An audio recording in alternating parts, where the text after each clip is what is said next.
Good evening, everybody. Today I'm going to talk still about some references relating to legal translation, which might be useful for some of the students or those who are interested in legal translation. Of course, the first thing you need to do is to use some monolingual dictionaries. And of course, monolingual dictionaries such as Macmillan Dictionary, which has got a section for legal documents and parts of legal documents which you can actually use. There's also Nolo dictionary, which is online dictionary, which is legal. A third one, which is a dictionary of law, and you have to subscribe for that one. And this one is Oxford Reference. But these are for monolingual references. Bilingual ones are Al-Faruqi in English and Arabic, Arabic English, which is a legal dictionary. Also, there's Cambridge Dictionary, which you can use, and it is online. There are other dictionaries like WordPress, which can be useful for bilingual dictionaries. Moving on to the textbooks. Textbooks, there are many, quite a few ones. There's one by Hanem Farhati, Al-Farhati, which is legal translation. It's published in 2015 by Routledge. There's also Hatem and Shunnaq and Pachli, the late Shunnaq, Allah yarhamu. They've done that in 1995. It's called The Legal Translator at Work, which is very useful as a practical guide. There are also Muhammad Ali Sabra, which is Al-Uqud Al-Madaniya. Of course, you can go for, if you are going for the international law, then you can have to go for Basel Hatem's book, 1997, published by As-Saqi, which is English, Arabic English translation, a practical guide. Now, these are the books. Of course, websites. There are lots of websites. You can go to the ministry's website, Ministry of Justice website. For some of these documents, you can go to the courts and look at the courts locally. What are the types of courts that are available? Like, for example, in Saudi Arabia, there's Al-Rajul as a website, which you can use as well. There are also international websites that's got legal documents there, and both in English and Arabic and other languages as well, especially if these organizations are UN organizations such as IAEA, which is in 6 languages, and the UN, of course, 6 languages. Among them is the Arabic and English and French, and Russian, and Chinese. And there is also the International Court of Justice, which is also has got 6 languages, so you can look at it in English and Arabic and other languages as well. There is also the International Court, Criminal Court, which is this one is only in English and French. By the way, the International Court of Justice is in Hague, and in Arabic the word Hague is what? The word Hague is, I'll leave that to you to actually work out what the word Hague in Arabic. So the ICC, which is the International Court of Criminal Justice, Criminal Court, sorry. This one is also a website there, which is in French and English. I'm sure you're actually thinking about what is Hague now. Hague is La Haye in Arabic, just for you to be aware of. Of course, you can go also to websites that are not only European or UN, but you can go for some that are locally, regionally, like the Arab League, for example. In the Arab League, Al-Jama Al-Arabiya, there is a section for legal affairs, which you can, tap into and look at and see whether you can actually get some terminology which you like and might use and will be useful. Also, the Arab League is one. There's the GCC, which is the Gulf Council countries, country states. These are this one is also has got some rules and regulations which are also related to legal translation, and you can look at them in English and Arabic. And of course, you can also, if you find any comments on them, you can always send these comments to these websites, because I'm sure they will be interested to see what kind of feedback they get from you with regards to the legal language used there, if you have any other points to actually raise and talk about.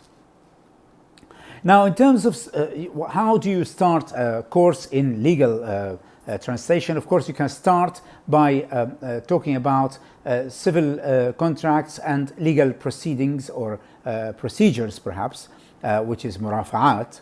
And then you can look at them. For example, Hanem El-Farhati, legal translation, which is published in 2015, can be useful here in highlighting some of the historical events that are related to legal language and legal translation, where she talks about the actual some history about legal discourse in Arabic and English, and also talks about some features in that one here.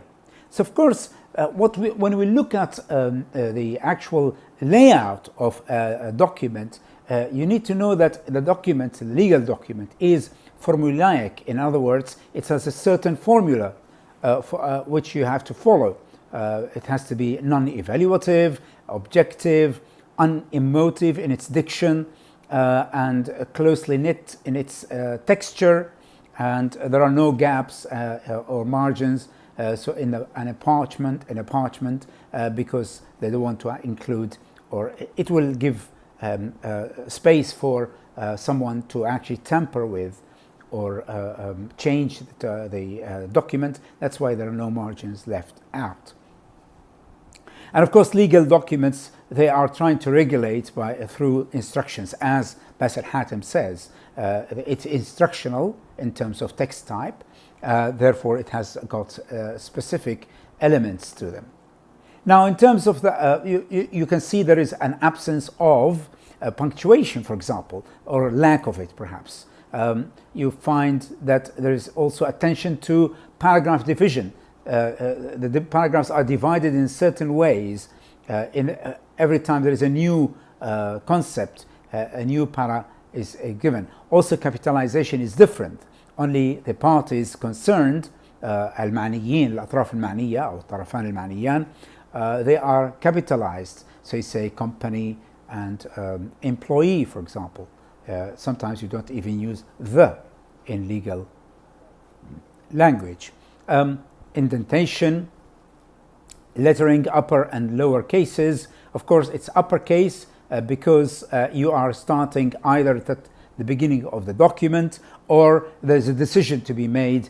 So that's why they write the word witnessed in uppercase, all the words. In uppercase means all the letters are capitalized, as opposed to capital letter. Capital letter means you only capitalize the first letter. But when you write a word in uppercase, it means you write the whole word in capital form.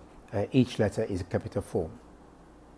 More features relating to legal documents is the use of terms that are of French or Latin origin. This is another feature which you need to be aware of.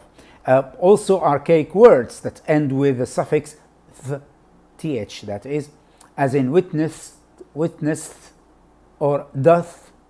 You know, these are archaic words, and they are used from the Middle English. They used to give formality, of course, the same as the French and Latin words. They are giving formalities. There's also unusual sequences in the actual clauses and phrases that are used in a sentence. And the sentence, of course, is self-contained unit. In other words, it doesn't connect to any of the other adjacent sentences.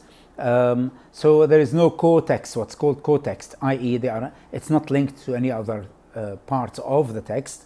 So the sentence will be long and complex and full of these unusual post-modifying elements where they are put in odd places in order to eliminate ambiguity, because you need to have the document free of ambiguity, and that is why they are actually included in that way.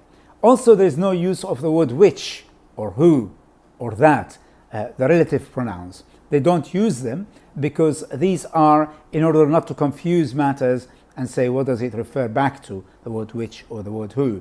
Is it the first party or second party? So always they repeat that. The repetition is very common repetition, lexical repetition. They would say the company does this, employee does that. Company does this, employee does that. So company, company, company, repetition. Employee, employee, employee, so on. Landlord, landlord, landlord, صاحب الأرض or صاحب العقار. And tenant, tenant, tenant. So they don't say he or she. There are no pronouns as well. And that brings me to the pronouns. Pronouns are hardly used except for the word it, which when it is like it will be legal. So it's very limited. Even it itself is not used that much there. There is also the excessive use of passive forms. Even the passive form like be paid or be considered, they split them sometimes and they put in between them some phrases to make it this odd, what I said just earlier, odd sequences within the same sentence, because the sentence will have two clauses or three clauses inside the actual sentence. I mean by clause here is the in structure, because the word clause also in legal terms it means condition or a certain provision, يعني شرط. So you include a new clause in the contract, for example, it means you are including a new provision, a new شرط يعني جديد في العقد مثلا. So you include a new provision if you got a certain condition that you want to actually implement in the contract. So there is excessive use of passive forms are used. The word same, sometimes they say, and the same will be considered, or shall be considered, or shall be done. The word the same is actually usually the head of a noun phrase, and it's a well-known use of this word in order not to repeat the same phrase again earlier. So this is yet another element of that are relating to features of legal discourse. There are also gerundive constructions, i.e. ones that are relating to either adverbial clauses with the main clause. The adverbial clause will be something like reaching the river, we set a camp or set up a camp. Reaching the river is actually relating to the temporal, i.e. when we reach the river. And this is very common in also in legal documents where you say reaching or doing or achieving or remaining and so on. A very common kind of phrase or construction which is done. Also the adverbial that is causative. If you do this, or conditional, if this is done, then whatever is done. So I mean, let's move on to another very important point about the translators themselves. What should they do about these different features? How do they translate them? What do they do with them? Of course, we need to keep to the same word order as translators. So you must adhere to the ST syntax in terms of word order. And we've seen that formulaic structure, which is highly formulaic, we need to keep it that way. Also, we need to adhere to the ST semantics or semantics, that is to focus on the denotative meaning of the words, no connotative meanings.